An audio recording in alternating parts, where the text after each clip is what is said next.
तो विश्व युद्ध तो किसी भी स्तर पर ठीक नहीं है, लेकिन जो वैश्विक स्थितियां हैं वो निश्चित रूप से आसन्न है, युद्ध के निकट हैं। भारत सदा से ही मानवता का पुजारी रहा है। भारत को किसी का मुट्ठी भर आकाश नहीं चाहिए। भारत भगवान राम की धरती है, गौतम बुद्ध की धरती है, स्वामी महावीर की धरती है, गुरु नानक जी की धरती है। यहाँ से हम लोगों ने हमेशा शांति का संदेश दिया है और पूरे मानवता की रक्षा के लिए हम सब कृत संकल्पित हैं। भारत जो है हमेशा जो है एक शांति प्रिय देश रहा है। उसने कभी जो है किसी के ऊपर युद्ध नहीं थोपे। हाँ, हमारे ऊपर जिसने अटैक किया हमने उसको जो है जरूर मुंह तोड़ जवाब दिया है। हमारी पृथ्वी भी विश्व युद्ध के बाद उपजाऊ नहीं रहेगी। आने वाली जो संतानें हैं वो हिरोशिमा जैसी स्थितियां बन जाएंगी। इस नाते हम लोग ये मान के चल रहे हैं कि भारत पूरे तौर से इस पक्ष में है कि युद्ध न हो और शांति का प्रतीक है। अहिंसा और शांति के बल पर हम सब कुछ कर सकते हैं, अपने बड़े बड़े विवाद भी सुलझा सकते हैं। इस समय में रसिया और यूक्रेन के बीच भी युद्ध चल रहा है और इसी के साथ साथ ईरान, इजराइल और अमेरिका के बीच भी युद्ध चल रहा है, जिसको देखकर ऐसा लग रहा है अब जो तीसरा विश्व युद्ध है वो कहीं ना कहीं पास आने वाला है। इन्हीं सब चीज़ों को पर रोक लगाने के लिए और शांति फैलाने के लिए यहाँ पे एक कार्यक्रम का आयोजन किया गया है, जिसका नाम है विश्व युद्ध और बुद्ध की प्रासंगिकता, जिसकी अध्यक्षता कर रहे हैं विधान परिषद के सदस्य डॉक्टर निर्मल जी।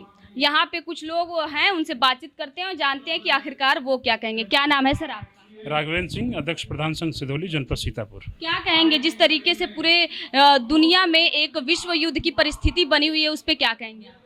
देखिए, विश्व युद्ध तो बिल्कुल भी ठीक नहीं है। देश की मानवता कहीं ना कहीं, पूरे विश्व की मानवता संकट में पड़ेगी। तो विश्व युद्ध तो किसी भी स्तर पर ठीक नहीं है, लेकिन जो वैश्विक स्थितियां हैं वो निश्चित रूप से आसन्न है, युद्ध के निकट हैं। तो कहीं ना कहीं इस वैश्विक महामारी से, वैश्विक इस व्यवस्था से कहीं ना कहीं निपटने के लिए बुद्ध का संदेश कहीं ना कहीं प्रासंगिक है। ये गौतम बुद्ध, भगवान श्री राम, स्वामी महावीर और भगवान बुद्ध की धरती है। भारत हमेशा से शांति का पुजारी रहा है। भारत ने हमेशा से ही विश्व को शांति का संदेश देने का काम किया है। तो हम लोग पूरी तरह से भारत की धरती से यह एक संदेश देते हैं कि वैश्विक स्तर पर युद्ध होने की स्थिति ना हो तो ज़्यादा बेहतर था मानवता संकट में। भारत एक ऐसा देश है जो कभी भी खुद लड़ाई नहीं खोजा है, किसी से कोई लड़ाई नहीं किया है खुद जाकर, बल्कि जब हम लोगों पे अत्याचार हुआ है, किसी तरीके की चीज़ें हुई, तब हम जाकर अपनी लड़ाई लड़े हैं। इस पे क्या? भारत सदा से ही मानवता का पुजारी रहा है। भारत को किसी का मुट्ठी भर आकाश नहीं चाहिए। भारत भगवान राम की धरती है, गौतम बुद्ध की धरती है, स्वामी महावीर की धरती है, गुरु नानक जी की धरती है। यहाँ से हम लोगों ने हमेशा शांति का संदेश दिया है और पूरे मानवता की रक्षा के लिए हम सब कृत संकल्पित हैं। हम सब पूरी तरह से इस बात के लिए पूरे विश्व को आश्वस्त करते हैं कि युद्ध में पूरी मानवता को झोंकना ठीक बात है। आपने कहा कि जो भारत है वो मानवता का संदेश देने वाला देश है, इसीलिए शायद भारत को सारे जहां से अच्छा हिंदुस्तान हमारा कहा जाता है। आप देख लीजिए, हम तो वसुधैव कुटुंबकम की भावना वाले लोग हैं। हम पूरी धरती को अपना परिवार मानते हैं। तो हमारे लिए तो संपूर्ण मानव एक जैसे हैं। क्या इजराइल, क्या रसिया, क्या अमेरिका, क्या अन्य सारे देश, जितने भी देश, हम संपूर्ण मानवता को, संपूर्ण प्रकृति को, संपूर्ण पृथ्वी को अपना मानते हैं, अपना परिवार मानते हैं। तो ऐसी स्थिति में युद्ध होना कहीं ना कहीं भयावह परिणाम देगा। इसलिए भारत की धरती से हम सब ये संदेश देना चाहते हैं। आप लोग अभी यहाँ पे कार्यक्रम रखे हैं कि शांति जाए, शांति फैलाया जाए, तो क्या लग रहा है कि जो युद्ध लड़ रहे हैं, जो दो देश हैं आपस में युद्ध लड़ रहे हैं, क्या वो इन सब चीज़ों को इग्नोर कर रहे हैं? इस पर कभी भी अमल नहीं कर रहे हैं क्या? एक तरफ मानवता की पुजारी खड़े हैं और दूसरी तरफ मानवता को तार तार करने वाले लोग खड़े हैं। तो ऐसी स्थिति में सामंजस्य बैठा पाना अपने आप में एक बड़ी चुनौती है। ईश्वर उन्हें सद्बुद्धि दे और वो शांति के रास्ते पर चलें। ईश्वर उन्हें सद्बुद्धि दे। हम सब इस अवसर पर इतना ही कहना चाहेंगे। क्या कहेंगे जिस तरीके से मिडल ईस्ट में जो परिस्थितियां बनी हुई है युद्ध की, उस पर आप क्या कहेंगे? अभी यहाँ पे कार्यक्रम भी रखा गया है जिसमें कहा गया है कि हमें भगवान बुद्ध की जो संदेश है, जो उनकी बातें हैं, उस पर अमल करना चाहिए, करुणा की भावना रखनी चाहिए। निश्चित ही करुणा का भाव होगा तो ये सारी जो समस्याएं आपको देखने को मिल रही स्वतः ही समाप्त हो जाएगी। लेकिन वो भाव होना चाहिए। उस भाव का कहीं ना कहीं अभाव दिखाई पड़ रहा है ना। तो हम लोग जो है भगवान बुद्ध के जो दिए गए जो उपदेश है, जो बताए गए रास्ते हैं, उन पे चल कर के विश्व में एक शांति का मार्ग हम लोग खोज सकते हैं। उस शांति के मार्ग पे चल के पूरे मानवता का कल्याण हो सकता है।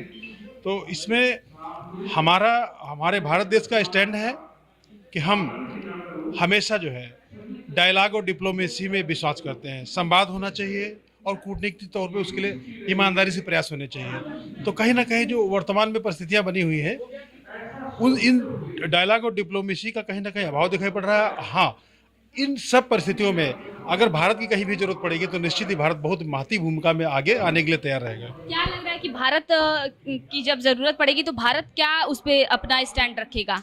देखिए, भारत का हमेशा स्टैंड रहा है कि पूरे विश्व में शांति रहे।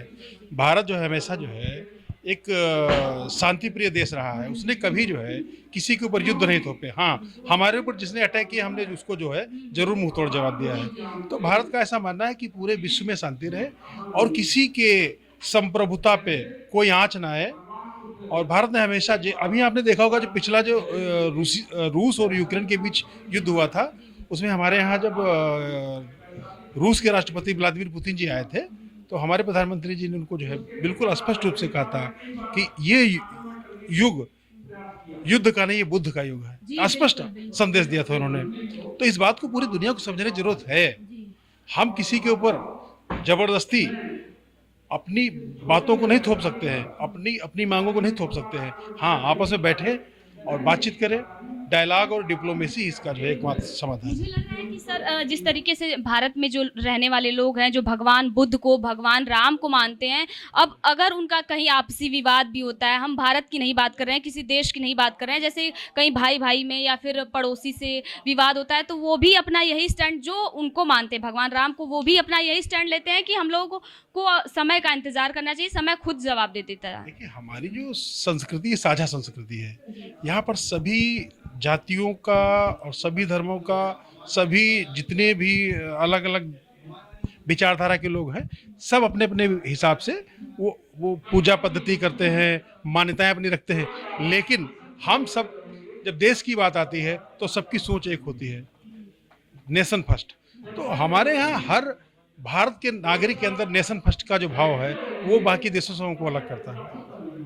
क्या कहेंगे आप? अपना परिचय पहले बताएं। मैं करुणा शंकर त्रिपाठी सीतापुर से हूँ, चेयरमैन हूँ क्रय विक्रय सहकारी समिति विश्वास।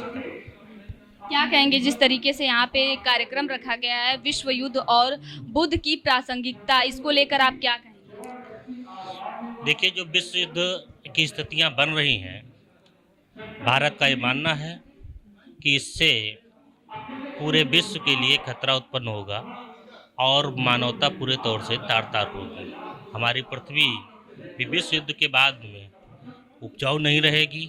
आने वाली जो संतानें हैं वो हिरोशिमा जैसी स्थितियां बन जाएंगी। इस नाते हम लोग ये मान के चल रहे हैं कि भारत पूरे तौर से इस पक्ष में है कि युद्ध न हो और शांति का प्रतीक है। अहिंसा और शांति के बल पर हम सब कुछ कर सकते हैं, अपने बड़े बड़े विवाद भी सुलझा सकते हैं। इस नाते हम युद्ध के पक्ष में नहीं है, बुद्ध जी की विचारधारा को लेकर के हम लोग आगे बढ़ रहे हैं। देखा गया था कि जब ईरान मिसाइल दागा था इजराइल पे तो उस मिसाइल पे लिखा हुआ था थैंक यू इंडिया, क्योंकि इंडिया कहीं ना कहीं ईरान का भी दोस्त है, इजराइल का भी दोस्त है, अमेरिका का दोस्त है। और जब स्ट्रेट ऑफ हॉर्मुज सभी देशों के लिए, लगभग सभी देशों के लिए बंद हो गया तो वहीं अपने साथी भारत जैसे दोस्तों के लिए ईरान ने रास्ता खोला हुआ है। इस पर क्या कहेंगे? देखिए, ये तो सही है कि भारत आज शक्तिशाली भारत बन करके उभरा है और इस स्थिति में हर कोई ये दिखाना चाहता है कि भारत हमारे साथ में है। क्या उसमें सच्चाई है, इस पर जाना चाहिए और उनको सोचना चाहिए। और भारत तो अपने पक्ष में करने के नाते ये लोग ऐसा काम कर रहे हैं, जबकि ऐसा नहीं। भारत शांति का प्रतीक है, भारतीय करुणा का प्रतीक है और भारत मानता है कि जब वसुधैव कुटुंबकम माने विश्व का कल्याण हो, इस भावना के साथ चलने वाला है, तो भारत ऐसा नहीं करने वाला है। भारत अभी तक जितना भी कहीं भी अपने लिए कहीं संघर्ष किया है तो अपने स्वाभिमान के लिए लड़ा है और किसी के ऊपर कब्जा करने की नीयत से, किसी को दबाने की नीयत से, किसी का शोषण करने की नीयत से भारत ने कभी ऐसा कोई पक्ष नहीं लिया है। तो जिस प्रकार आपने देखा कि लोगों का कहना है कि जो भारत है वो कहीं ना कहीं शांति वाला देश है, वो कभी भी कोई भी युद्ध खुद से नहीं लड़ा है। जब कोई हमारे ऊपर अटैक किया है तो उसके जवाबी हमले हम लोगों ने किया है, और हम लोग अपने स्वाभिमान के लिए लड़े हैं, ना कि अहंकार के लिए लड़े हैं। कैमरा पर्सन साहिल के साथ मैं प्रियंका, फर्क इंडिया।